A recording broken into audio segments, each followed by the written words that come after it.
तेजस्वी है, शरीर पर बाघांबर धारण किए हुए हैं और हाथों में शूल, खटवांग, ढाल, रुद्राक्ष माला, डमरू, खप्पर, तलवार और धनुष लिए हैं। मार्कंडेय मुनि अपने हृदय में अकस्मात भगवान शंकर का यह रूप देखकर विस्मित हो गए। यह क्या है, कहां से आया? इस प्रकार की वृत्ति का उदय हो जाने से उन्होंने अपनी समाधि खोल दी। जब उन्होंने आंखें खोली तब देखा कि तीनों लोकों के एकमात्र गुरु भगवान शंकर श्री पार्वती जी तथा अपने गणों के साथ पधारे हुए हैं।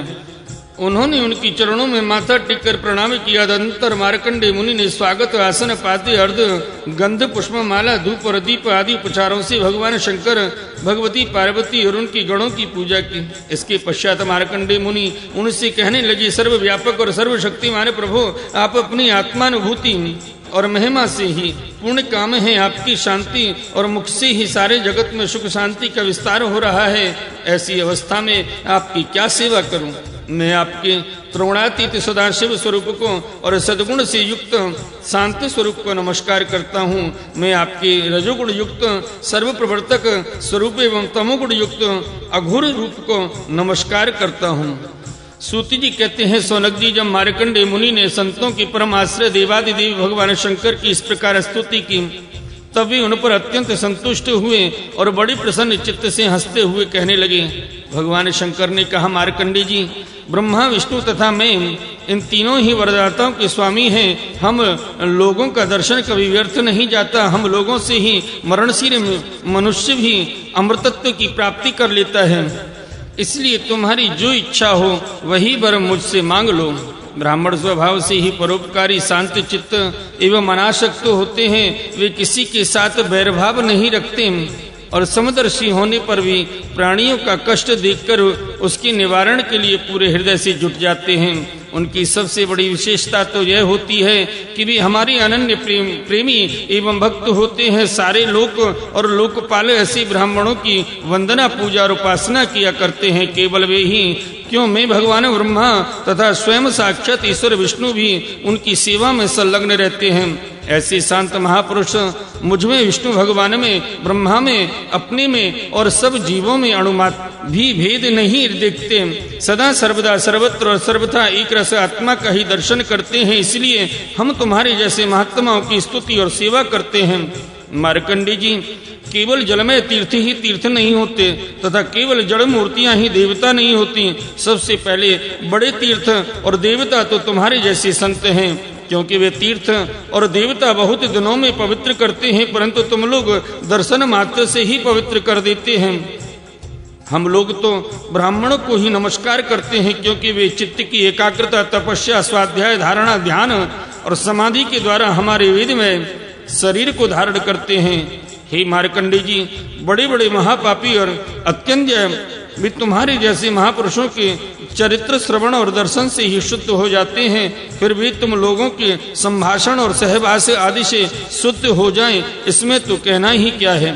सूत जी कहते हैं, सौनकादिक ऋषियों, चंद्रभूषण भगवान शंकर की एक एक बात धर्म के गुप्ततम रहस्य से परिपूर्ण थी।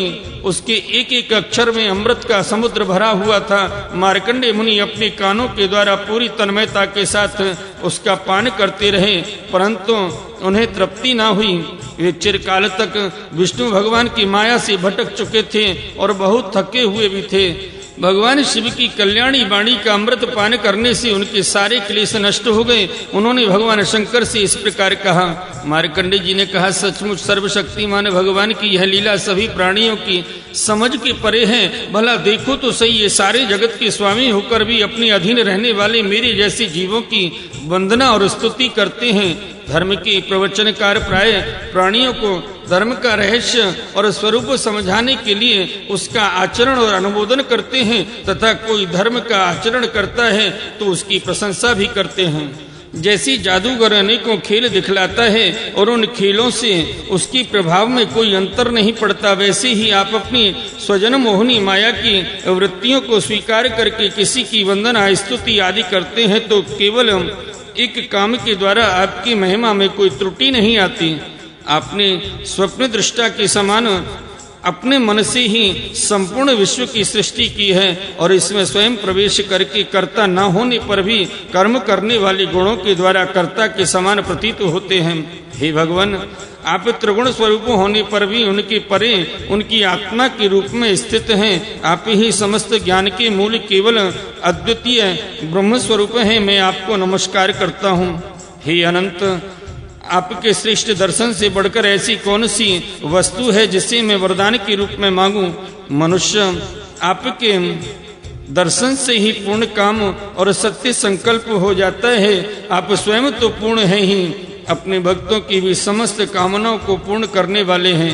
इसलिए मैं आपका दर्शन प्राप्त कर लेने पर भी एक वर और मांगता हूँ। वह यह है कि भगवान में, उनके शरणागत भक्तों में और आप में मेरी अविचल भक्ति सदा सर्वदा बनी रहे।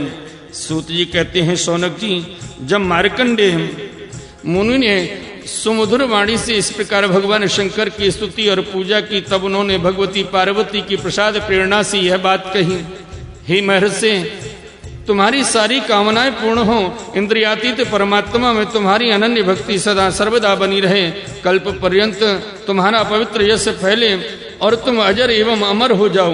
ब्रह्मन, तुम्हारा ब्रह्म तेज तो सर्वदा अशोषण रहेगा ही। तुम्हें भूत भविष्य और वर्तमान के समस्त विशेष ज्ञानों का एक अधिष्ठान रूप ज्ञान और वैराग्य युक्त स्वरूप स्थिति की प्राप्ति हो जाए। तुम्हें पुराण का आचार्यत्व भी प्राप्त हो। सूत जी कहते हैं, शौनक जी, इस प्रकार त्रिलोचन भगवान शंकर मार्कंडेय मुनि को वर देकर भगवती पार्वती से मार्कंडेय मुनि की तपस्या और उनके प्रलय संबंधी अनुभवों का वर्णन करते हुए वहां से चले गए। भृगुवंश शिरोमणि मार्कंडेय मुनि को उनके महायोग का परम फल प्राप्त हो गया। वे भगवान के अनन्य प्रेमी हो गए। अब भी वे भक्ति भाव भरित हृदय से पृथ्वी पर विचरण किया करते हैं। परम ज्ञान संपन्न मार्कंडेय मुनि ने भगवान की योग माया से जिस अद्भुत लीला का अनुभव किया था, वह मैंने आप लोगों को सुना दिया। हे शौनक जी, यह जो मार्कंडेय जी ने अनेक कल्पों का सृष्टि प्रलयों का अनुभव किया, वह भगवान की माया का ही वैभव था, तात्कालिक था और उन्हीं के लिए था, सर्वसाधारण के लिए नहीं। कोई इस माया की रचना को न जानकर अनादिकाल से बार बार होने वाले सृष्टि प्रलय की इसको भी बतलाते हैं। इसलिए आपको यह शंका नहीं करनी चाहिए कि इसी कल्प के हमारे पूर्वज मार्कंडेय जी की आयु इतनी लंबी कैसे हो गई। भृगु शिरोमणि, मैंने आपको यह जो मार्कंडेय चरित्र सुनाया है, वह भगवान चक्रपाणि के प्रभाव और महिमा से भरपूर है। जो इसका श्रवण एवं कीर्तन करते हैं, वे दोनों ही कर्म वासनाओं के कारण प्राप्त होने वाले आवागमन के चक्कर से सर्वता के लिए छूट जाते हैं। भोले सच्चिदानंद भगवान की जय। बोलिए श्रीमद्भागवत महापुराण की जय। आइए भक्त वृंदो, श्रीमद्भागवत महापुराण के 12 स्कंद में 11वां अध्याय भगवान के अंग उपांग और आयुधों का रहस्य तथा विभिन्न सूर्य गणों का वर्णन श्रवण करते हैं। श्री शौनक जी ने कहा, सूत जी, आप भगवान के परम भक्त और बहुज्ञों में शिरोमणि हैं। हम लोग समस्त शास्त्रों के सिद्धांत के संबंध में आपसे एक विशेष प्रश्न पूछना चाहते हैं, क्योंकि आप उसके मर्मज्ञ हैं। हम लोग क्रिया योग का यथावत ज्ञान प्राप्त करना चाहते हैं, क्योंकि उसका कुशलता पूर्वक ठीक ठीक आचरण करने से मरण धर्म पुरुष अमरत्व प्राप्त कर लेता है। अतः आप हमें यह बतलाइए कि पांचरात्रादि तंत्रों की विधि जानने वाले लोग केवल श्री लक्ष्मीपति भगवान की आराधना करते समय किन किन तत्वों से उनकी चरणादि अंग, गरुणादि उपांग, सुदर्शनादि आयुध और कौस्तुभादि आभूषणों की कल्पना करते हैं। भगवान आपका कल्याण करें।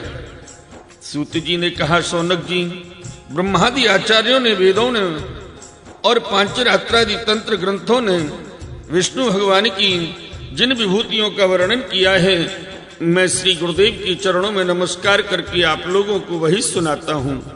भगवान के जिस चेतनाधिष्ठित विराट रूप में यह त्रैलोक्य दिखाई देती है वह प्रकृति सूत्रात्मा महतत्व अहंकार और पंच तन्मात्रा इन 9 तत्वों के सहित 11 इंद्रिय तथा पंचभूत इन 16 विकारों से बना हुआ है। यह भगवान का ही पुरुष रूप है। पृथ्वी इसके चरण है, स्वर्ग मस्तक है, अंतरिक्ष नाभि है, सूर्य नेत्र है, वायु नासिका है और दिशाएं कान हैं। प्रजापति लिंग है, मृत्यु गोदा है, लोकपाल गण बुझाए हैं, चंद्रमा मन है और यमराज बोहे हैं। लज्जा ऊपर का होठ है, लोभ नीचे का होठ है, चंद्रमा की चांदनी दंतावली है, ब्रह्म मुस्कान है, वृक्ष रोम है और बादल ही विराट पुरुष के सिर पर उगे हुए बाल हैं। हे सौनक जी, जिस प्रकार यह व्यष्टि पुरुष अपने परिमाण से 7 वित्ते का है, उसी प्रकार वह समिष्टि पुरुष भी इसी लोक संस्कृति के साथ अपने 7 वित्ते का है। स्वयं भगवान अजन्मा है, वे कौस्तुभ मणि के बहाने जीव चैतन्य रूप आत्म ज्योति को ही धारण करते हैं और उसकी सर्वव्यापिनी प्रभा को ही वक्षस्थल पर श्री वत्स रूप से